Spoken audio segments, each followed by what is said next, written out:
This is 99% Invisible. I'm Roman Mars.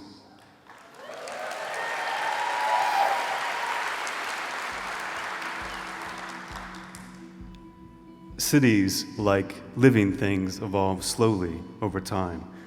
Buildings and structures get added and renovated and removed, and in this process, there are bits and pieces that get left behind, little vestiges. Humans have tail bones, but no tails, and whales have pelvic bones, but no legs.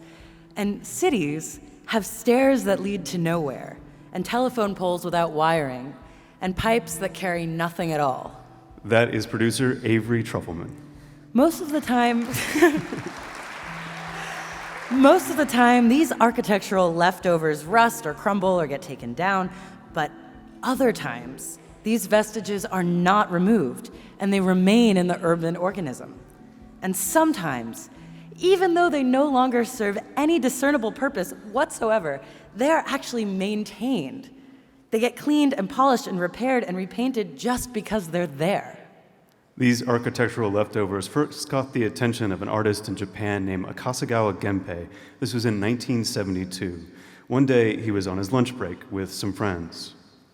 And as they were walking to lunch, they came across this staircase that went up and then back down, but there was no door at the top. He basically just walked up and then walked back down. And there was a piece of the railing that had been recently fixed. Something clicked with him when he saw that. That is Matt Fargo. He translated Akasegawa's work into English. Akasegawa has since passed away, but his passion for these city vestiges spread to Matt Fargo. It's very rare, for one. There's not a lot of facets of our life these days that are allowed to be completely purposeless. Akasegawa saw these urban leftovers as artistic byproducts of a city. He photographed all the things he could find that were both vestigial and maintained. He began publishing his findings in a magazine column, accompanied by musings about each object. So, for example, this is what Akasegawa wrote about those stairs to nowhere. Everything in our capitalist society has to have a purpose. So where does that leave this particular staircase? Could you even call it a staircase at all when all it did was let you peep into a window? Of course you can't. You can only call it art, a work of art shaped like a staircase. People began to send Akasegawa pictures of similar architectural leftovers that they found. And then in his column, Akasegawa would evaluate their submissions on two criteria. One, were they truly, completely useless? And two, had they been recently maintained? In 1985, Akasegawa published a book of these collected photographs and writings, which Matt Fargo translated into English for the first time in 2009. And of course, now Matt finds these things everywhere, and they've changed the way he sees his surroundings. Architecture is constantly changing and being amended. So it is fun to think about, how do we end up where we are right now? And kind of the warp and woof of how it formed over years. It's not a static, immutable thing. The changing nature of the city was especially clear to Akasegawa as a Japanese artist. Japan's rapid re-urbanization after World War II created a lot of these city vestiges. And Akasegawa coined a term for these kinds of urban leftovers, those that are, again, both totally purposeless and regularly maintained. He called them Thomassons. It comes from Gary Thomasson, who was a baseball player, an American baseball player, and a really good one. Gary Thomasson played for the LA Dodgers, the New York Yankees, the San Francisco Giants, and then he was snatched up by another team also called the Giants. The Yomiuri Giants, which is like the Yankees of Japan. They have all the money and they win a lot of titles. And also, incidentally, Akasegawa's favorite baseball team, located in Tokyo. They hired him to come over, and they paid him an exorbitant amount of money. But in this new country, Gary Thomasson, the great slugger, lost his stride. He got there and could not hit a Japanese pitcher for the life of him. He actually set the all-time strikeout record in Japan in 1981, and he remained in this rut until his contract ran out the following year. So he basically ended up just sitting on the bench and collecting a lot of money. Miss after miss, Gary Thomasson gained the nickname the human fan for, like swinging a bat around and only moving air. And so this kind of useless player that was being fiscally maintained was Akasegawa's foil for these objects he was finding. After Matt translated Akasegawa's original book, which, by the way, is called Hyperart Thomasson, the American publishers wanted to get a conversation going stateside, and they collaborated with a team of artists and photographers to find Thomassons all over San Francisco, which is where the publisher was based at the time. It was partly its own project, and it was partly to promote the book and the idea. Claire Light spearheaded this project, and she and collaborator Alan Manolo took us on their own Thomasson tour. You find them all over the city. Well, I'll show them to you. We'll go down 4th. Of all the Thomassons that Claire and Alan found in San Francisco, their favorite ones sit poetically on the drawbridge right in front of AT&T Park. Home of the world champion San Francisco Giants. They were the world champion at the time. They're not anymore. Outside the stadium, on a drawbridge named after former Giant Lefty O'Doul, and beyond a plaza named after former Giant Willie Mays, we found some objects unofficially named after former Giant Gary Thomasson.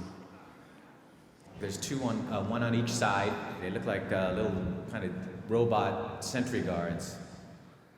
So, if you can imagine this, there's like a drawbridge that has these lifting arm gates, like the kind that keep cars from moving forward on a train track.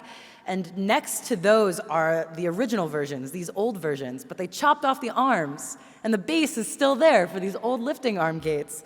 And this old useless base is still maintained. They actually took the trouble to move the damn thing, but they didn't remove it. And they had it painted before, so we could not figure out why it's still here. And it's painted like the same color as the bridge, black, this kind of industrial black. These Thomassons were the best example that Claire and Alan found.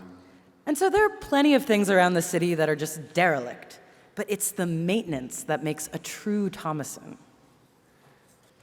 So here's an example of a potential Thomasson. So that's one I like. So you could argue that there's nothing there to make this building that's in between useful, but it is painted blue. But we don't know. I mean, it could be like a storage area we don't know if it's completely useless. That's right. So there's this sense that maybe behind there's some purpose to it. So it's maybe only partly a Thomasson. Well, the window's a Thomasson. The window is a Thomasson. Because that doesn't do anything, right? And, I love this one. So this is clearly like the second floor of a building, and there obviously used to be a stair that goes there, but there's this planter on it, which is clearly taken care of. The plants are alive. Right, but this one also is the door doesn't serve the purpose as a door anymore, but it actually is a pretty good window. And a plant holder. And a plant holder, so it's maybe on the fence as a Thomasson. But I think this is my favorite of this set in San Francisco. So that's a great gate. I don't know why it's there. And I love it. I love it because it's so new and so shiny, and it shows you that Thomassons don't necessarily have to be these old city parts. Sometimes they're just new things can be useless too, kids. Yes. This discourse is part of what's the fun thing about Thomassons. Anyone can just look at broken down city parts, but it takes active examination and attention to assess that the object is, again, truly useless and has been cared for. This detailed look and debate is what Akasegawa was encouraging in his writings and publications. Claire teamed up with Matt Fargo, the translator, to create a blog where people could offer their own potential Thomassons for analysis and debate. Some of these pictures are from that. And like in Akasegawa's original magazine column, there were submissions. There's commentaries about whether or not they met the definition of Thomasson. And we got a lot of really beautiful pictures. That's translator Matt Fargo again. And then one day, they got a submission that was definitely not a Thomasson. Or maybe it was the truest Thomasson of them all. One day we got one that was just a big picture of a middle finger, and it said, "Thank you for making my family forever famous," or something like that. And it was from Gary Thomasson's daughter. That middle finger was a pretty clear sign that the Thomasson family is not pleased. if indeed that is actually Gary Thomasson's daughter who submitted it. But either way, the family declined to give a comment for the story. I really tried. I really tried to call them. I know. I made her call her like over and over and over again until Feel she really said, bad. "You have to stop talking to me."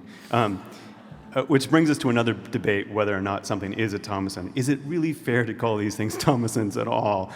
Gary Thomasson was a remarkable baseball player, at least for a little bit of time. And just being a professional baseball player at all, in and of itself, is amazing.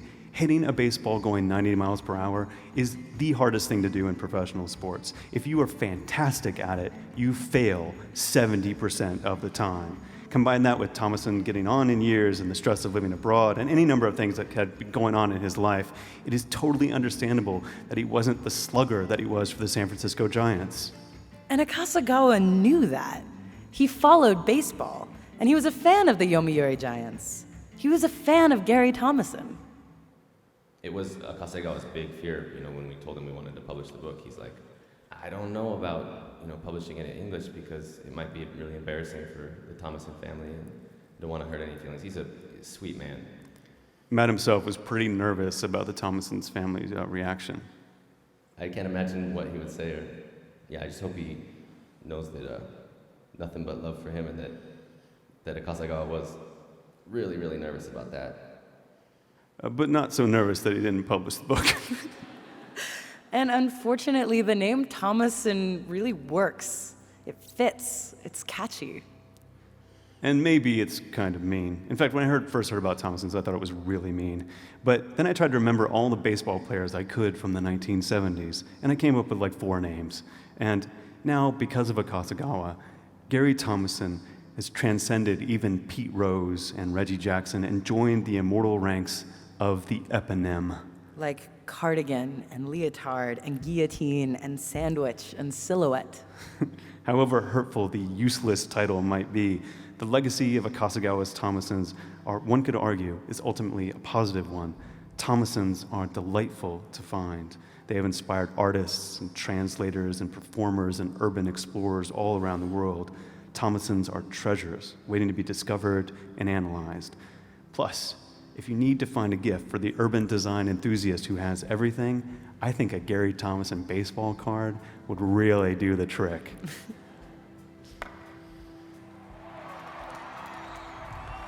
Thank you for listening. Thanks, Avery.